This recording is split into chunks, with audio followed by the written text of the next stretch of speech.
In the late 1920s, Willow Creek Manor was more than just a home. It was a fortress of wealth looming over the countryside. Built with gray stone and gothic ambition, it stood as a monument to the Vance family's industrial empire. But on this particular evening, as the autumn sun began to dip below the horizon, the golden light seemed to curdle into a bruised gunmetal blue. The clouds gathered with a heavy, suffocating weight, casting the sprawling estate into premature shadow.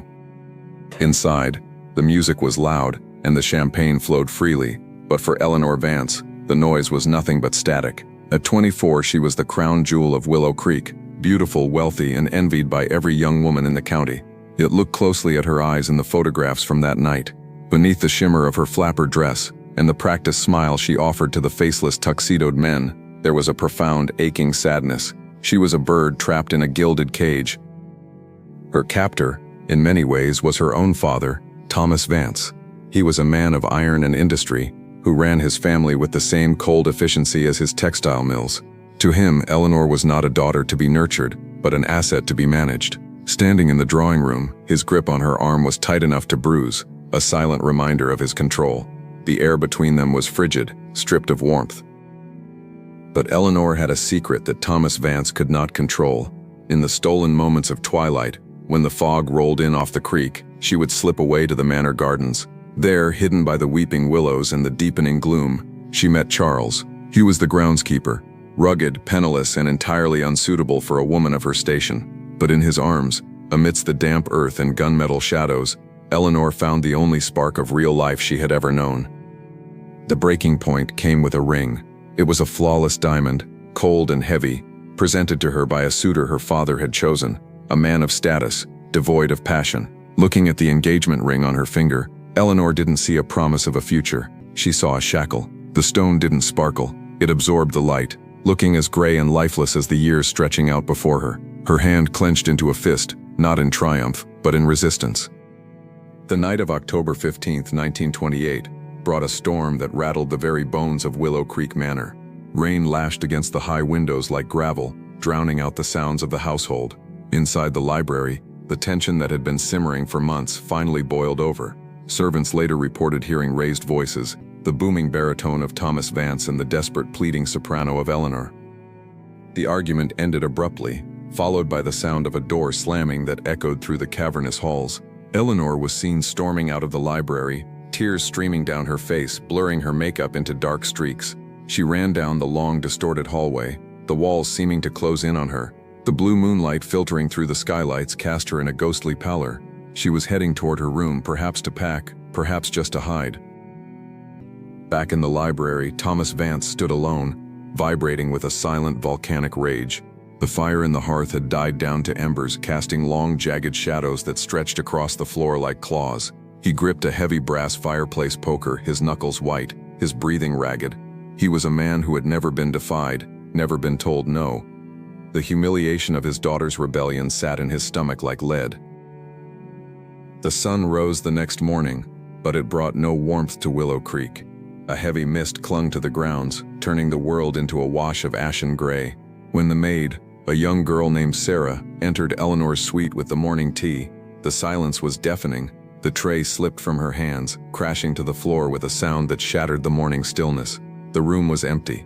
The bed was undisturbed, the air was cold, and the window was cracked open. The room was a pristine tableau of abandonment. The silk sheets were perfectly smooth, not a wrinkle to suggest anyone had slept there. Her favorite perfume bottle sat on the vanity, catching the pale light. A single white rose in a crystal vase on the nightstand had begun to wilt, its petals turning brown at the edges, mirroring the decay that was about to engulf the family. It was as if Eleanor had evaporated into the ether.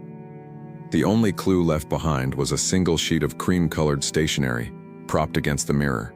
The handwriting was frantic, the ink stark black against the textured paper. It read, "I cannot stay. Do not look for me. I must live a life that is mine." It was the manifesto of a runaway, a declaration of independence. Or at least, that is what it appeared to be. The words were terse, the sentiment clear, but to those who knew Eleanor best, something about the tone felt jagged, forced. Thomas Vance found the note before the police arrived.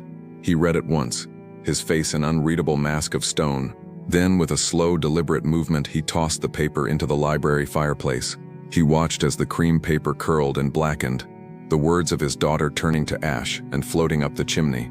By the time the flames consumed the last scrap of evidence, his story was set. She had run off, she had shamed the family, and he would wash his hands of her. By noon, the rain had returned, turning the driveway into a river of mud. A black police cruiser crunched up the gravel, the wipers fighting a losing battle against the downpour.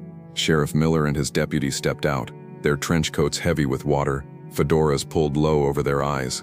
They were small-town lawmen used to dealing with drunks and petty thieves, not the disappearance of an heiress from the most powerful family in the state.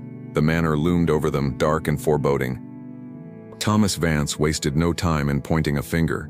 He told the sheriff about the groundskeeper, Charles, painting him as a predator who had seduced and lured his unstable daughter away. The police found Charles in the interrogation room of the local station later that day. Under the harsh glare of a single hanging light bulb, Charles looked devastated. He admitted to the affair, admitted they had planned to leave, but swore he had waited at the train station for hours. She never came, he wept. Despite Charles's pleas, a search party was organized. Dozens of volunteers combed the woods surrounding the manor, their lanterns bobbing like fireflies in the encroaching darkness. The trees, stripped of their leaves by the autumn wind, looked like skeletal fingers reaching for the sky. The light from the lanterns was weak, swallowed by the deep gunmetal blue of the forest. They called her name until their voices grew hoarse, but the only answer was the wind howling through the branches. As the days turned into weeks, the story exploded in the press. A newspaper spun onto the doorsteps of every home in the state. "Heiress vanishes," screamed the bold black headline. The photo of Eleanor was grainy, a grayscale ghost staring out at the reader. The article speculated wildly. Was it a kidnapping? A romantic elopement? A tragic accident? The Vance family name was dragged through the mud, becoming synonymous with scandal. Months turned into years. The Great Depression hit, and the Vance fortune began to crumble along with the economy. Willow Creek Manor, once the site of vibrant parties, fell into a deep, comatose silence. Snow piled up on the windowsills, untouched. Although Thomas and Beatrice still lived there, the house felt abandoned. The windows looked like dark, hollow eyes staring out across the valley, guarding secrets that were slowly being forgotten. Beatrice Vance never recovered. She spent her remaining years sitting in a wheelchair by the drawing room window, staring blankly at the driveway, waiting for a car that would never return. She became a spectral figure in her own home, pale and translucent as parchment. The room around her gathered dust, the velvet curtains fading in the sun. She stopped speaking, stopped eating, existing only as a vessel of grief. She died in 1936, her heart quietly stopping in the silence. Thomas Vance outlived his wife by nearly 20 years, but they were years of torment. He was often seen sitting alone at the head of the massive dining table, a bottle of whiskey his only companion. The table was set for one, surrounded by empty chairs. He grew haggard, his eyes sunken into deep, dark sockets. The servants whispered that he talked to himself, having arguments with thin air, shouting at people who weren't there. He was a man consumed by the shadows he had created. Charles, the groundskeeper, was never charged, but his life in Willow Creek was over. The town treated him as a pariah, the man who ruined the Vance girl. Broken-hearted and ostracized, he packed a single suitcase and boarded a train heading west. As the steam from the engine obscured his face, he looked back one last time at the town that had taken everything from him. He left with nothing but his memories and the haunting question that would follow him to his grave. Time marched on, indifferent to the tragedy. The calendar pages turned, 1940, 1950, 1960. The world went to war, peace returned, men walked on the moon, but Willow Creek Manor remained frozen in its own timeline. The ivy grew wild, choking the stone facade. The roof began to sag. The gardens where Eleanor and Charles had once met were reclaimed by the wilderness. The house became a relic, a dark smudge on the landscape. In 1955, Thomas Vance lay on his deathbed in the master suite. The room was dark, the curtains drawn tight. In his final delirium, he tried to speak. He grabbed the nurse's arm with surprising strength, his eyes wide with terror. He pointed a trembling finger toward the floor, toward the depths of the house. "The wall," he rasped, his voice a dry rattle. "She's in the wall." By the 1970s, the manor was completely boarded up. It became the local haunted house, the subject of campfire stories and teenage dares. Cars would slow down as they drove past the rusting iron gates, the passengers peering through the fog to catch a glimpse of the ghost of the Vance girl. Graffiti appeared on the outer walls. neon tags clashing with the somber gray stone. The house was rotting from the inside out, its spine broken, its history dissolving into urban legend. Over the decades, brave teenagers would break in, their flashlights cutting beams through the thick, swirling dust. They explored the grand ballroom, now stripped of its chandeliers, and the library where the books had long since molded into pulp. They felt the cold spots, heard the settling of the foundation, and screamed at the sound of rats scurrying in the walls, but they never found the true horror of the house. Finally, in 2024, the property was sold to a development firm. The era of Willow Creek Manor was officially over. A bright red sign was hammered into the lawn. For sale, demolition planned. It stood out like a fresh wound against the muted gray background of the estate.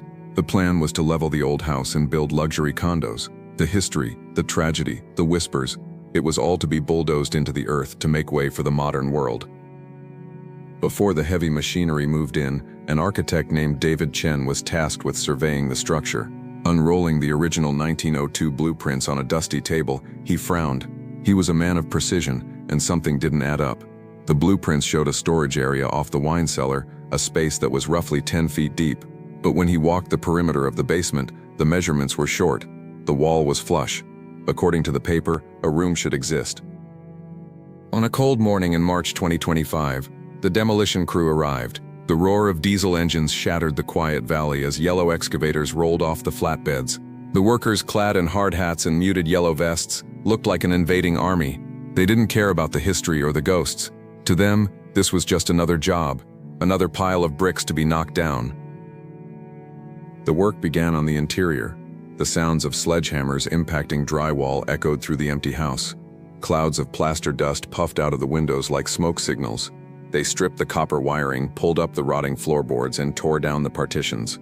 The house groaned as it was dismembered piece by piece.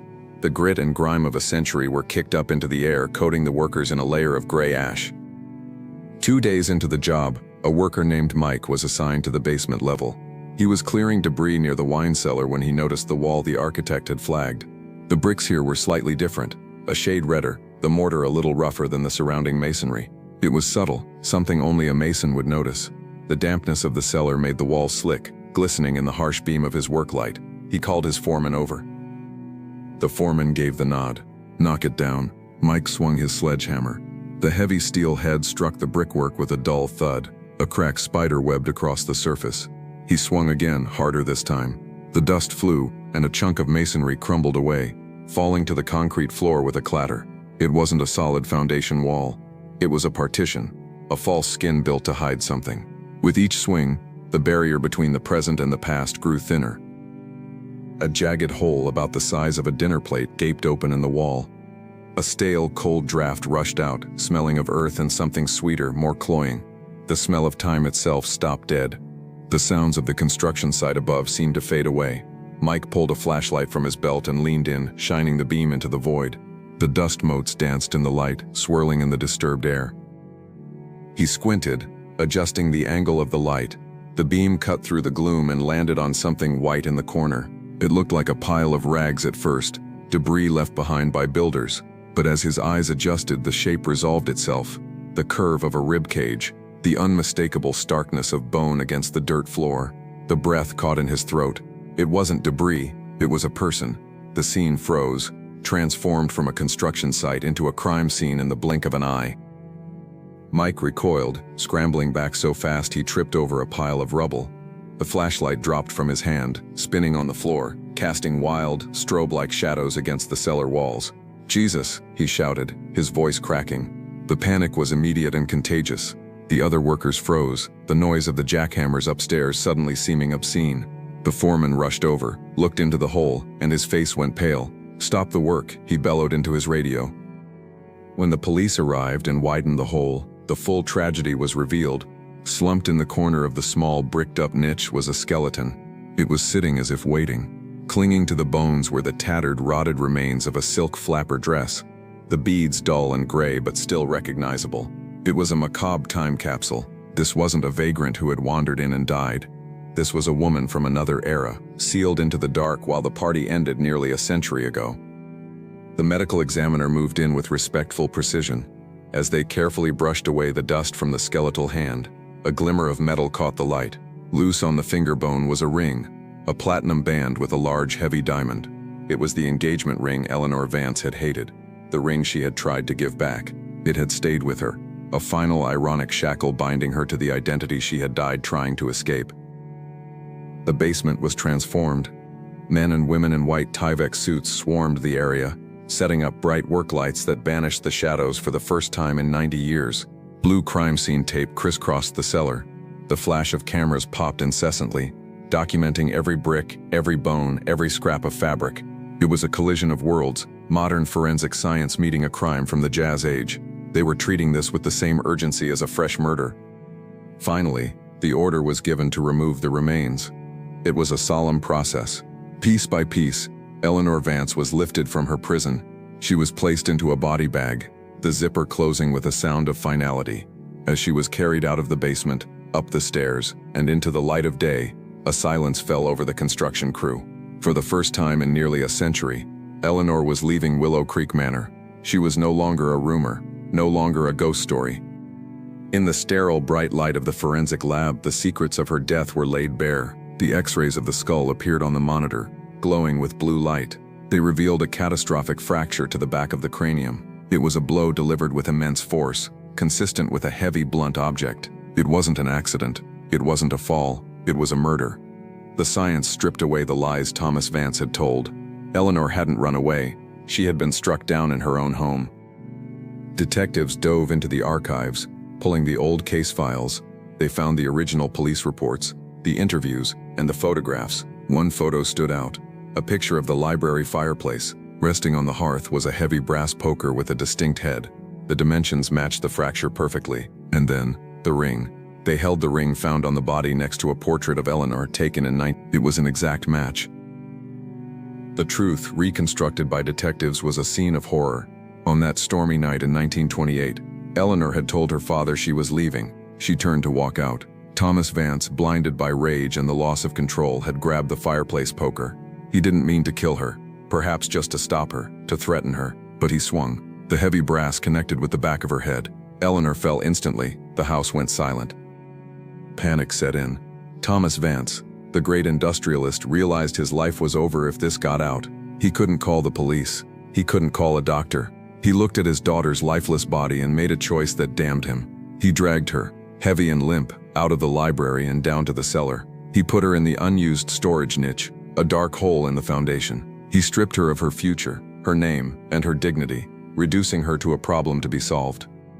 That night, while his wife slept and the servants stayed in their quarters, Thomas Vance mixed mortar. By the light of a single flickering candle, his hands shaking, he stacked the bricks. Row by row, he walled her in. He sealed the niche, smoothing the mortar, hiding his sin behind a facade of normalcy. With every brick, he locked a piece of his own humanity away. He washed his hands, went upstairs, and the next morning, he burned the note and began the lie that would last for a century. The news broke the next morning. Mystery solved. Body of Harris found. It was a global headline. The grainy photo of Eleanor Vance was suddenly everywhere again, this time alongside the images of the demolition site. The world watched, captivated by the tragedy. The internet sleuths, the historians, the locals, everyone finally had the answer. The ghost of Willow Creek wasn't a spirit wandering the halls. She was a physical reality, trapped in the masonry, waiting for the walls to come down. But the house had one more secret to yield. During the final demolition of the attic, a worker found a metal box hidden under a floorboard. Inside was a letter, written in shaky elderly handwriting. It was dated 1954, a year before Thomas died. In it, he confessed, "I am her tombkeeper," he wrote. "I cannot die without saying it. I put her in the wall. God forgive me." He had written the confession but never had the courage to send it. It was the final nail in the coffin of his legacy. The saddest realization was for Charles, the lover who had waited at the train station. Historians found his death record. He had died alone in a boarding house in Ohio in 1978, never marrying, never knowing what happened to Eleanor. He had spent 50 years thinking she had rejected him, thinking she had chosen her wealth over their love. The truth was far more cruel. She had died trying to get to him. 2 lives were destroyed that night, one by violence, the other by silence. The investigation concluded, and the demolition resumed. The excavators roared back to life, tearing down the remaining walls of Willow Creek Manor. The room where she died, the stairs she was dragged down, the cellar where she waited. It was all reduced to a pile of rubble and dust. The physical structure of the evil was erased from the landscape. The house that had been a prison was finally broken, its power over the valley gone forever. A week later, a small group gathered at the sleepy town cemetery. There were no direct descendants left, but the town's historians, the distant cousins, and the demolition crew came to pay their respects. It was a gray, rainy day, fitting for the end of this story. They lowered a small casket into the earth, next to the graves of her mother and, ironically, her father. Death had reunited the family that life had torn apart, but now the truth was known. The new headstone was simple, carved from gray granite. It stood out against the weathered stones of her parents. It read, "Eleanor Vance, beloved daughter, finally at peace." Raindrops rolled down the cold stone like tears. It was a permanent marker for a life that had been erased. She was no longer the missing heiress. She was Eleanor. She had a place in the world again. Today, the site where Willow Creek Manor stood is a public park. The luxury condos were never built. The city decided the land had seen enough commerce. It's a quiet place now, with walking paths and playgrounds. Children play tag on the grass where the cellar used to be, their laughter ringing out in the air that was once so heavy with secrets. A small plaque on a bench is the only reminder of the tragedy that occurred here, a subtle nod to the history beneath the soil. But on quiet evenings, when the autumn mist rolls in and the light turns that familiar gunmetal blue, some say the atmosphere changes. The wind whispers through the new saplings with a voice that sounds like a sigh of relief. Eleanor Vance is gone, her bones laid to rest, her story told. The whispering walls are demolished, and the silence that follows is not one of fear but of peace. The mystery is over. The long wait is done.